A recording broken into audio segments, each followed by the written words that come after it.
الفلاشه دي بقى عليها ايه؟ ايه؟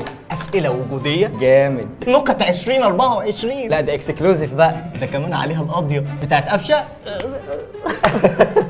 طب بقول لك ايه، هي القضيه هتجيب معاهم من الاخر؟ ده الفولدر كله هيجيب من الاخر. جامد يا خلود. لو عايز تبقى اتش ار مهم زيي اعمل كده. اعمل ايه؟ كده. هعمل كده. لو انت دي معلوماتك عن الاتش ار، فاحب اقول لك ان اللي بيعمل كده فهو مش فاهم كويس وظيفته. التعامل نفسه مع الموظفين في الشركه لازم تكون مدرك انك بتتعامل مع شخصيات مختلفه، والاداء والانتاجيه طبيعي يختلف، لكن لازم تعرف تقيم ده على الاساس الصحيح، بان يكون معاك مفتاح كل شخصيه بعيوبها ومميزاتها وبيئه العمل المناسبه ليها، وتقدر تحدد المرتبات والتامينات وكل التفاصيل. تقدر تسجل معانا في كورس الاتش ار وتبداها صح. سجل دلوقتي وما تفوتش الفرصه.